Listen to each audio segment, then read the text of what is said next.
Hello, this is Waldemar Januszczak, art critic, producer and presenter of documentaries. Thanks for watching Perspective, YouTube's home for classical art.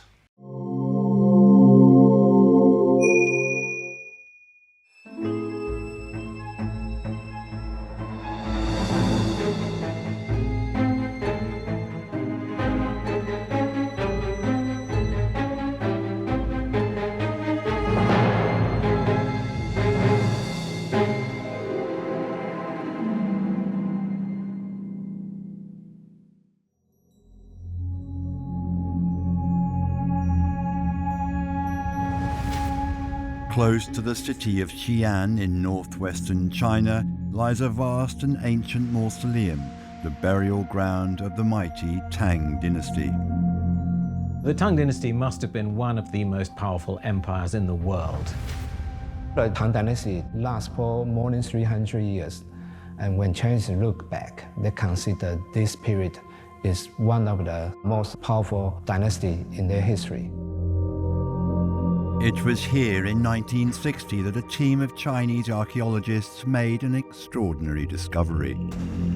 As soon as you discover a tomb or some other remains that are able to corroborate texts, that makes archaeologists, epigraphers, and researchers in China incredibly excited. They opened one of the smaller tombs. It belonged to a young princess who had lived more than 1,200 years before. What they found inside astonished them. It's one of the largest Tang Dynasty tombs discovered so far. They're very important archaeological discoveries, vital to our understanding of both the life and afterlife in Tang Dynasty. It was a treasure trove, but not one of silver or gold. The treasure was on the walls.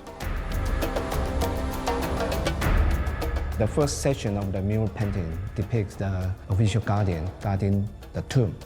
And the second part of the tomb is about her personal life.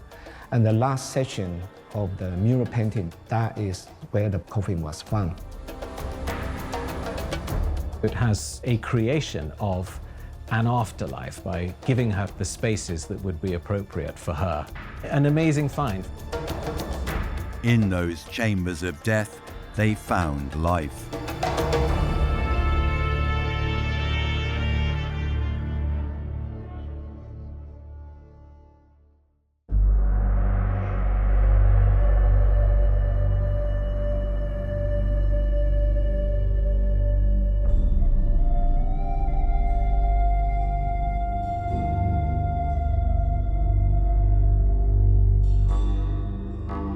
The Terracotta Army, one of the wonders of ancient China. Thousands of warriors, forces, acrobats and musicians, all buried in the earth to accompany the first emperor of China into the afterlife. It was discovered by accident in 1974. The Terracotta Army has since become a UNESCO World Heritage Site and one of the most popular tourist destinations in modern China.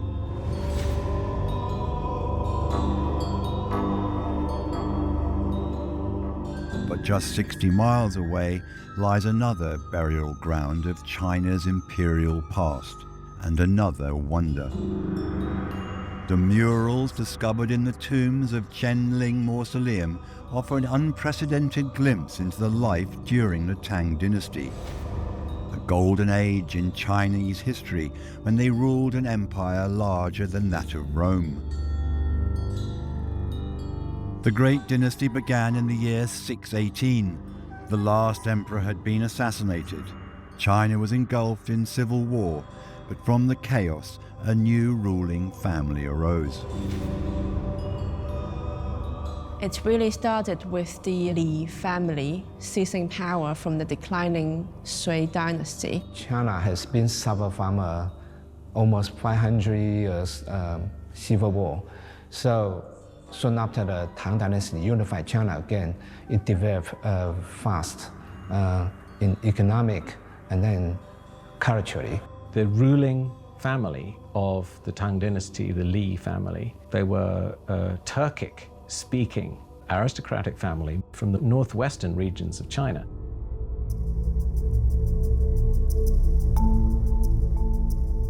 The new dynasty would rule China for almost 3 centuries. It was an era of progress and stability. Art and literature blossomed, as did science and technology, and the Tang capital, Xi'an, became the greatest city on the planet.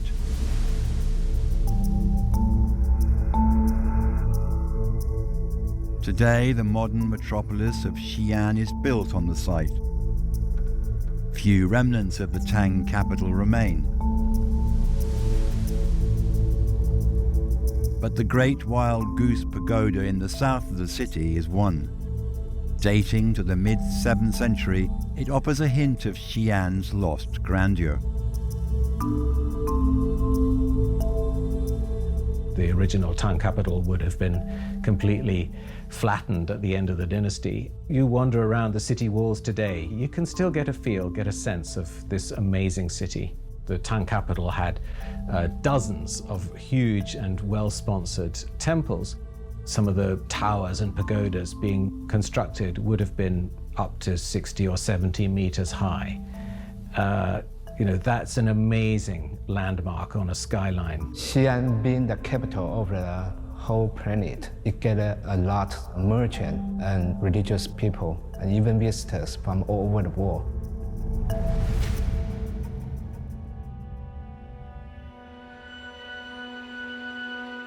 Its name meant perpetual peace, but Xi'an was the center of a vast empire.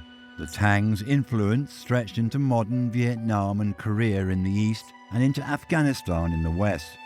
At the empire's zenith, more than 50 million people lived under Tang rule. The emperors commanded armies of 500,000 professional troops, but Tang dominance in Central Asia was not unchallenged. Rebellions and incursions were a constant threat. And to the west lay an even greater enemy, the mighty Tibetan Empire. For centuries, the two powers jostled for dominance. At times, they would settle their differences through diplomacy and intermarriage, but at other times, only a military solution would do. There would be cycles of invasion and occupation, counterattack and rebellion. Control of trade routes was fiercely contested as well, for mighty though the Tang armies were, the triumph of the dynasty was built on the flow of goods, on the movement of people, and the exchange of ideas. Don't forget that the ruling family of the Tang Dynasty, even within their DNA and their cultural history, had these strong ties to nomadic people. And that carried on in the way that the Tang Dynasty itself was structured. These connections and the signs of these connections became part of Tang Dynasty kingship. So, for example, receiving ambassadors, receiving traders from foreign countries became one way for the Tang Dynasty to, as it were, reflect on itself. Culture, commerce, ideas, technology, almost every aspect of life in Tang Dynasty China was connected with a broader regional cultural economy. Well, the Tang Dynasty acquired all these new material forms and crafts, for example, glass, gold, and silver, and also new religions like Buddhism, Zoroastrianism, and Manichaeism. People, luxuries, goods, all kinds of things were coming in and out constantly. The Tang established sea routes to Persia, to Egypt, to Mesopotamia and beyond. But it was by land the greatest treasures flowed, along a legendary trade route to the west, the Silk Road.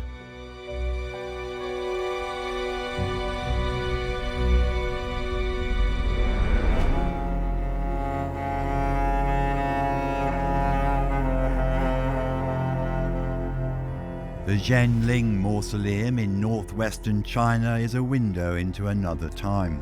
Of the 19 tombs in the complex, only those of Princess Yongtai and 4 others have been opened.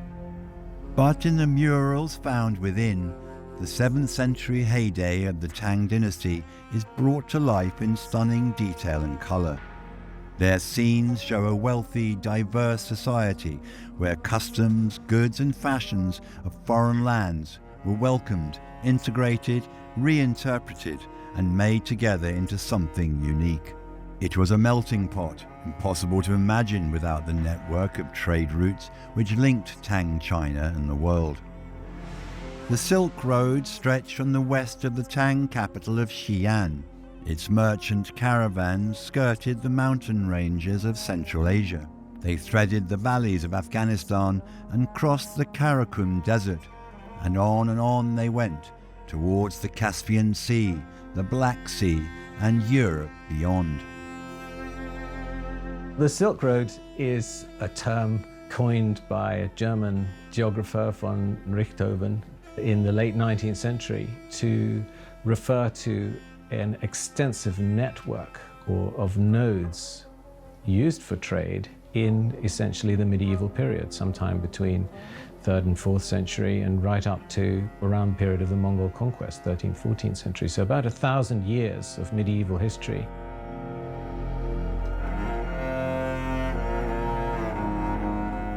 The Silk Road is the mainstream to make prosperity of the Tang Dynasty financially and culturally. Silk Road actually passed for communication, migration, and trade started to be used back in history. It's a complex network of oasis towns which essentially join China with the central and western parts of Asia. The people who dominated the Silk Road are the Sogdians. The Tang Chinese, the Tang state, was invested hugely in the infrastructure of the Silk Road because they valued the imports and they valued the import-export business. But the actual trading was dominated by Central Asians rather than by Tang Chinese themselves along the route itself.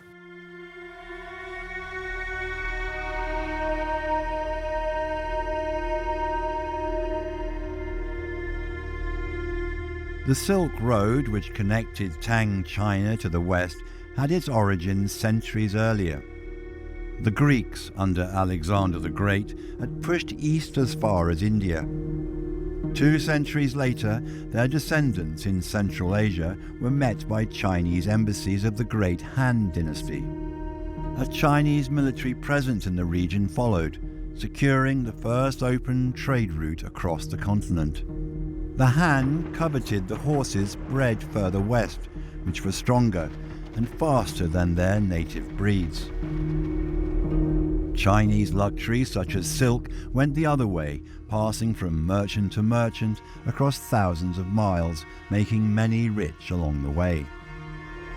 But such a lucrative trade route was jealously contested. Every power in the region wanted its piece, and opportunistic bandits were always ready to swoop on the unguarded and unprepared.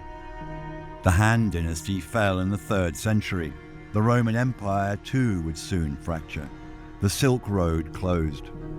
It was not until the Tang unified China and expanded into Central Asia again in the 7th century that the direct link to Europe was reopened, and it would carry far more than just silk.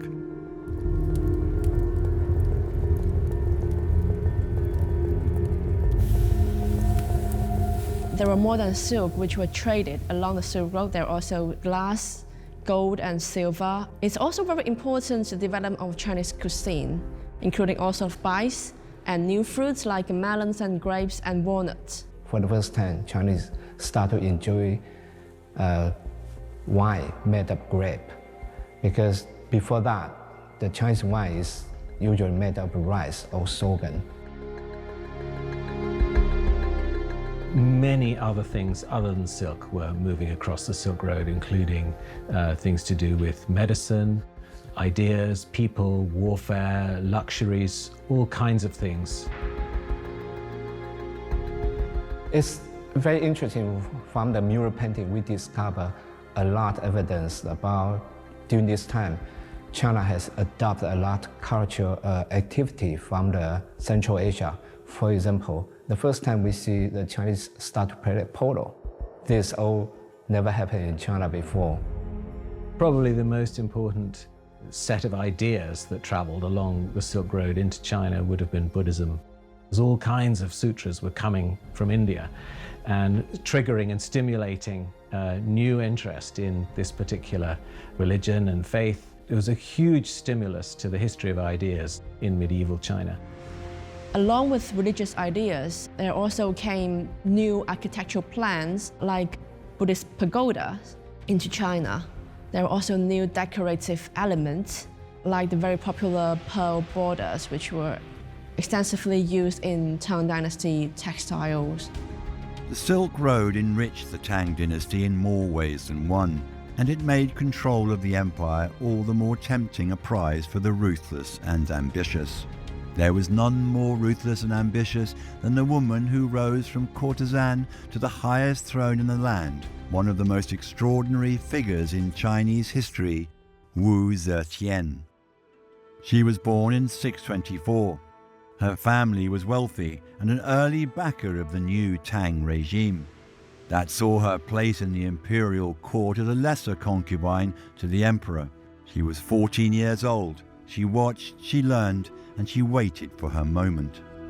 Wu Zetian started as a concubine of the second emperor of the Tang Dynasty, Emperor Tai. But she must be a very charming woman. That's why after Emperor Taizong died, she was actually taken again into court by Taizong's son, Emperor Gaozong, as his concubine at that time. And then later she became the Empress. Unfortunately, 5 years later, Emperor Gaozong got stroke. So after that, Wu Zetian took over the power and became the Empress Dowager. And eventually, she claimed herself Emperor of China. She would have retained a lot of power from behind the curtain, as it's called, but clearly didn't wish to relinquish it. Her husband, Emperor Gaoxiong, faded away and died in 683. Their son inherited the throne, but he proved too independent-minded for his mother, and she deposed him after just 2 months. She sent the young man into exile and installed his younger brother as her puppet. In 690, she then removed him too and seized ultimate power herself. She was the only female in the history of China who actually became an emperor. She ran the state for more than 40 years. Firstly, unofficially as an empress, then afterwards he claimed herself an emperor. It's important to say also, this is one of the great moments of flowering of Chinese culture. She was a great sponsor of arts and religion, and so many of the religious organizations and artists would have thrived and flourished under her patronage. But she was ruthless, and she was clearly very power-hungry and also quite insecure, and didn't hesitate to execute or demote or banish anyone who came up against her.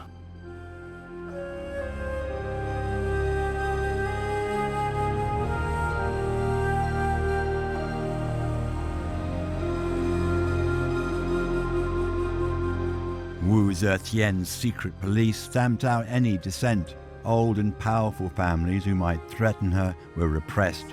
In their place, she promoted those whose loyalty would be to her alone. But the imperial court soon became a nest of factions, vying for favor. The wrong word in the wrong ear could mean death, and even her closest family were not safe.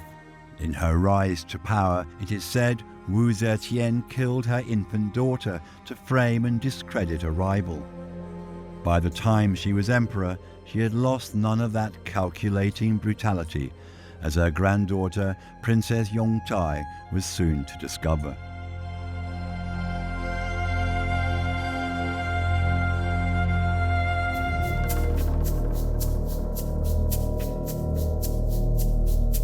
At the beginning of the 8th century, China was ruled by an aging despot.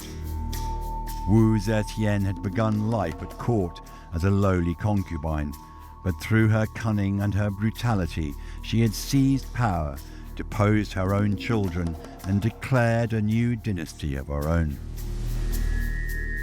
The Empress was growing old, however. She relied more and more on her two lovers, the Tang brothers, Yi Ji and Zhang Zhong.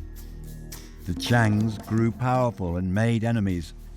Among those whispering against the brothers were two of Wu Zetian's grandchildren, the teenagers Prince Yide and Princess Yongtai.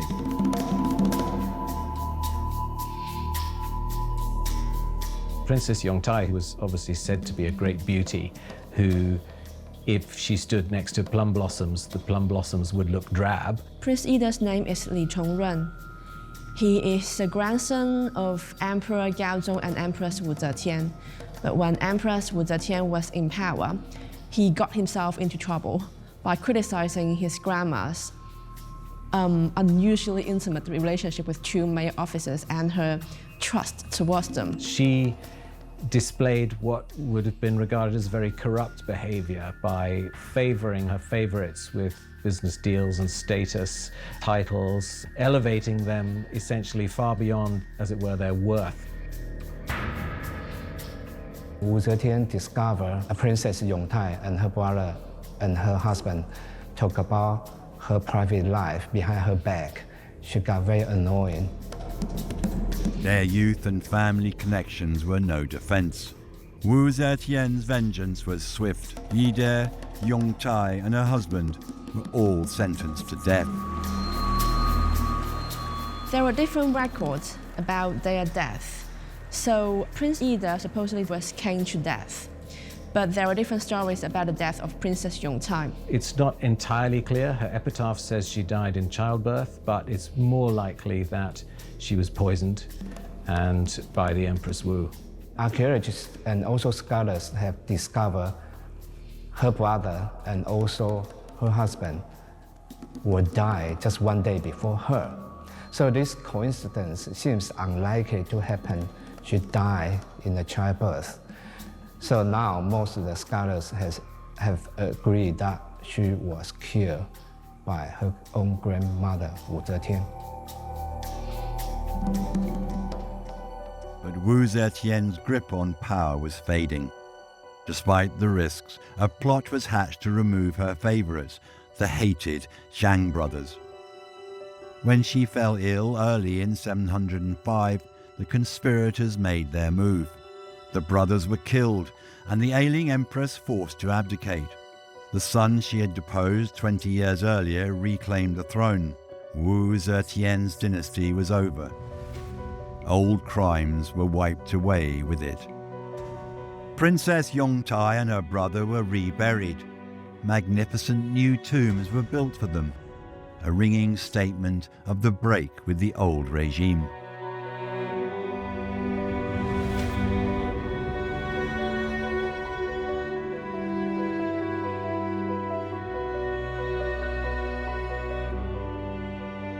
The tombs, for a start, are exceptionally large, sometimes several hundred meters by several hundred meters. Both tombs share the same structure, with two large tomb chambers underneath a truncated mound above ground. And these tomb chambers were linked with a short corridor, and they were approached by a sloping tomb passage with a ground level opening. Remember, we're in a world of sumptuary laws here, where according to your status on the social hierarchy, that determines what kind of luxury you can be and must be afforded for everything in life and in death. And Princess Yongtai was treated with great honors similar to that of an empress.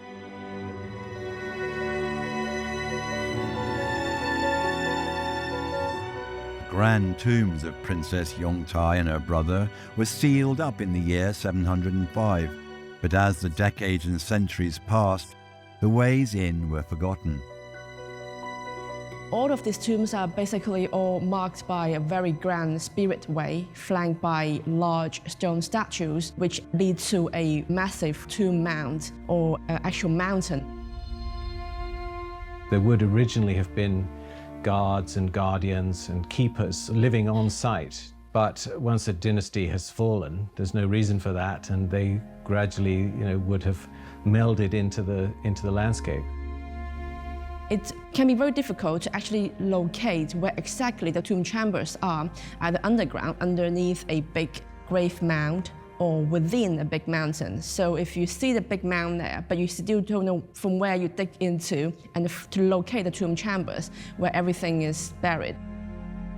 The majority of the Tang tomb was rediscovered soon after the Cultural Revolution. China started to open to the outside world, so they need more accommodation, hotel, to accommodate the visitors. So they have a huge construction work everywhere in China. And this is the main period a lot Tang tomb has been discovered. Archaeologists began the first scientific excavations of the Qianling mausoleum in the 1960s. The teenage prince and princess would have been buried with a treasury of gold, silver and jade. But that was nowhere to be found in their tombs. It's been looted and lost in the many centuries since. The tombs of the Qianling area were probably looted by the end of the Tang Dynasty, or if not, shortly afterwards. I think most of the stories are that it was probably soldiery or bandits who would have done the looting. Looters will only be able to take what is portable. They probably couldn't have taken very heavy objects like heavy sarcophaguses or very heavy bells, so they would have gone for objects of value, things made, for example, of silver. All objects made of precious materials like gold and silver or jade were taken. So for example, in the tomb of Prince Zhang Huai, there was a jade book with gilded inscription which indicate his identity. So that jade book was broken down into pieces and taken away, and only fragments remained in the tomb.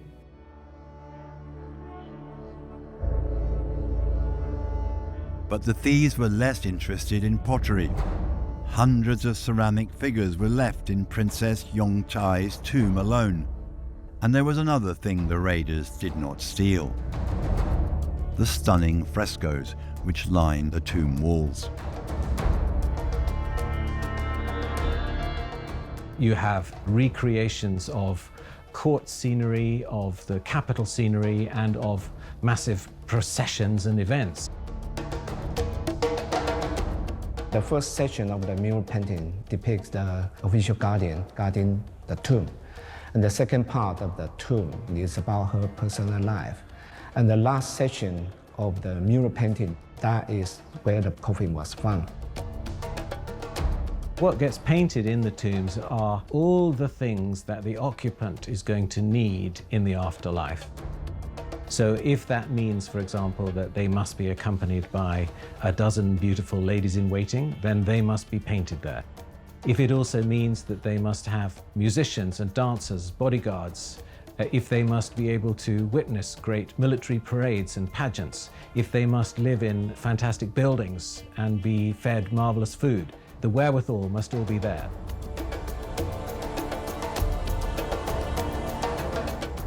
We don't know any names of those craftsmen who created the mural paintings within the tombs and also the ceramic figures. Despite that, their works are very fine, high quality. As they say, a picture is worth 1,000 words. The content of the images gives us a way to imagine all kinds of everyday scenes that we would never have otherwise been able to conceive of. Only few of the Tang Dynasty paintings have survived. They were originally painted in silk. So this discovery of the mural painting helped us to understand their daily life. What's interesting about the Tang period and these murals is that we're not just looking at an introspective China. We're looking at China that is fully integrated into a massive regional economy across Eurasia, which means that there would have been ambassadors and traders and merchants and emissaries and all sorts of other people in the capital at the time. And of course, they find their way into these murals as well. On the walls of the Qianling tombs, we see Persian wine glasses and foreign dignitaries. We see musicians and instruments from far-off lands. We see cheetahs and camels and other exotic beasts. We see all the world coming to Tang China to trade, to pay tribute, to serve, and to make a new life. And we see the change in women's status too. The society definitely became more tolerant and vibrant with all the nomadic fashions coming in. And there was definitely much less social segregation of women. The women in the Tang Dynasty, they enjoy much higher social status in the society than any period in Chinese history. They start to dress up and imitate the European style or even the fashion from the Central Asia in many ways, in their makeup, in their dress, and even their social life. We're still in the medieval period. It is still a patriarchal system. The place of women is to correspond to men, to be demure, and not to come out from behind the curtain. But that said, women could ride horses. Women might even have played polo. They could certainly get out and about, aristocratic women, that is. I imagine that in a broader historical scheme, their status was considerably higher and they had more freedom, especially than they did in the latter half of the dynastic period. But this outward-looking society would not last forever. Even as Tang China reached its zenith, there were forces at large in the empire which would tear the dynasty apart.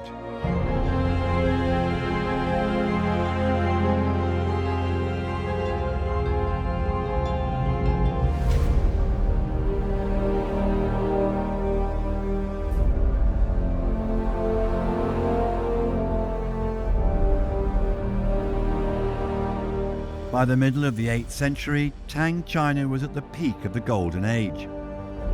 Wu Zetian's divisive reign was over. Under the rule of her grandson, Emperor Xi'an, China enjoyed decades of political stability, peace and prosperity. The Tang Dynasty must have been one of the most powerful empires in the world, if not the most powerful, in the medieval period. It had a much larger population and it had a far greater trading status compared to any other state of the time. This very open era in China, from all the cultural and population exchange, came into a full bloom in the Tang Dynasty. The tombs themselves are a great mark of the scale of the tombs. Several hundred meters by several hundred meters. It's an indication of the wealth, the luxury, the power, and what the status of China was among the regional powers that traded with it, that recognized it.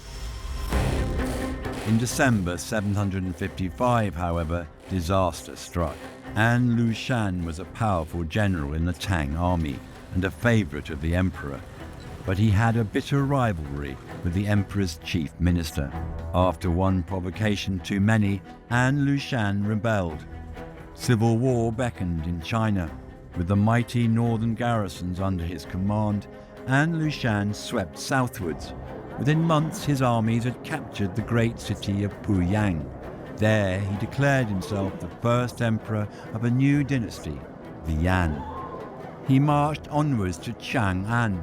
The emperor fled, the city fell. An Lushan was unable to secure the whole country. Indeed, he could not even rule his own family. Early in 757, he was murdered by his son. He, in turn, was killed by a loyalist to the dead general. The new Yan dynasty was imploding. The rebellion failed. But for the Tang, victory came at a cost. The economy was in tatters.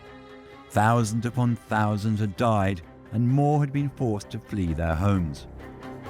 The capital, Chang'an, had been looted. The central bureaucracy there was decimated. The glue, as it were, that was holding the state together started to come apart, and you start to get militarism, you start to get rebellions, you start to get independent governors, and that's a recipe for a disaster for a unified, centralized state. A further series of agrarian rebellions finally torn down the dynasty in the beginning of 10th century. The Tang Dynasty never recovered from the 756 Xi'an rebellion, even though in name it carried on right up until 907.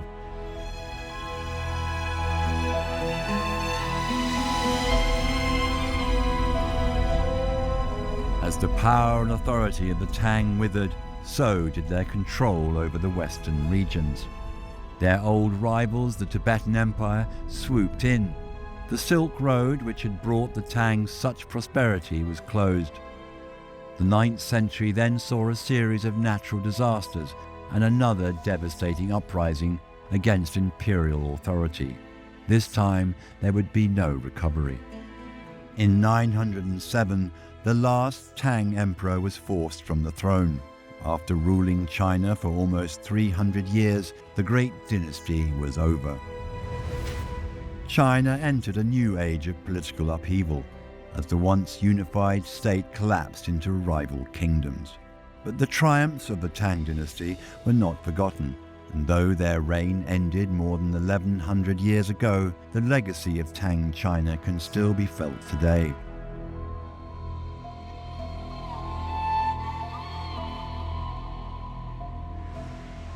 The impact on Chinese history has been immense.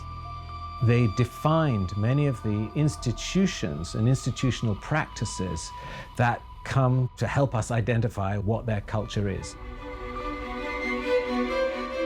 I think the Tang Dynasty really has left a lasting legacy in Chinese culture.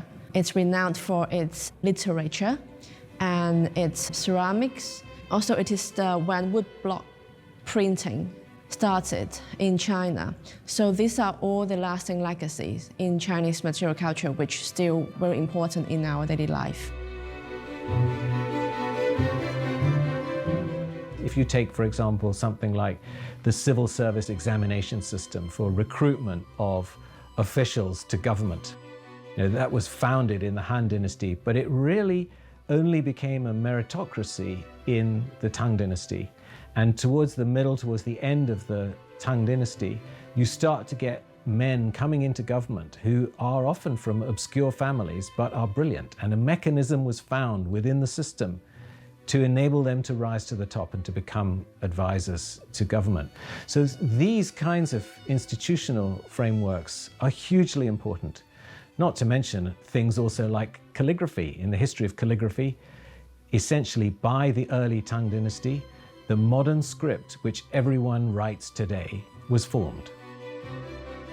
They still talk about the Silk Road. They still want to revise the Silk Road. So you can see the new president, Xi Jinping, he emphasized so-called one belt, one road.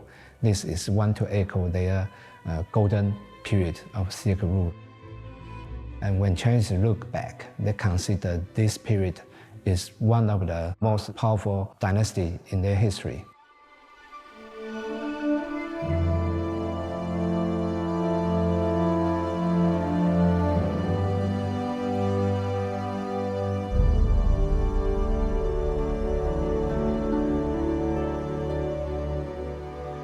Stunning murals discovered in the tombs of Princess Yongtai and Prince Yide have opened our eyes to the wonders of the Golden Age. But the earth may harbour more secrets still. Many of the tombs of the Zhenling mausoleum have not been excavated. Even greater treasures may yet come to light. It's a large tomb complex with the larger tombs for emperors and empresses and smaller, what are called satellite tombs for their siblings, offspring, or for meritorious officials or generals or people of that kind. We know the imperial line, we know the names of a lot of the royals. There will certainly be tombs that have not been discovered. The main tomb in the Zetian mausoleum, the tomb of the Empress, Zetian and Emperor Gaozong were still unexcavated. This is also probably the only intact royal tomb that remain in the mausoleum. I'm sure there are still plenty of Tang arts waiting to be discovered. Because during that time, apart from the royal tombs has been found in the capital, Xi'an, there are still some high-ranking individuals that have been buried in different parts of China, and these tombs are still waiting to be discovered.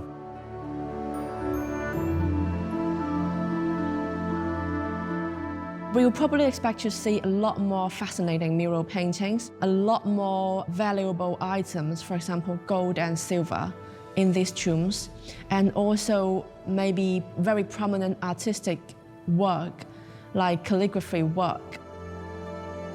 There is still the legend that a divine piece of calligraphic work by an Eastern Jin calligrapher, Wang Xizhi, was in one of these imperial tombs of the Tang Dynasties.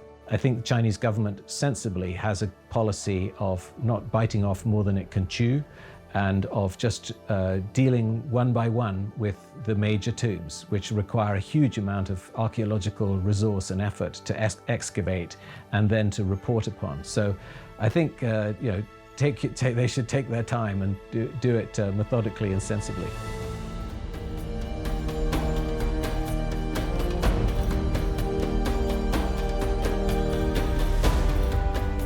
The Tang tombs already excavated require constant care. 97 of their delicate murals have been removed to the Changxi History Museum in Xi'an. There, the startling images of the past, preserved so long underground, can be safeguarded for generations to come. The murals that we have from the Tang Imperial tombs, there's really nothing like it in scale or ambition. But one of the reasons why people marvel at those Tang Imperial murals is obviously that they can use them as a way to try and imagine what was life like at a court. There's so many aspects. There's the fashion, there's the internationalism, the cosmopolitanism, the wealth and luxury, the pointers towards architecture.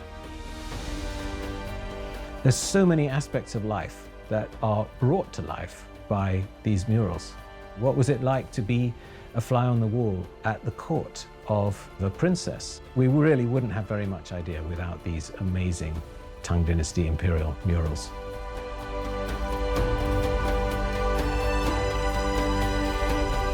It will be decades at least before the remaining tombs of the Tang Dynasty are opened, but the murals already revealed have transformed how we picture Tang China.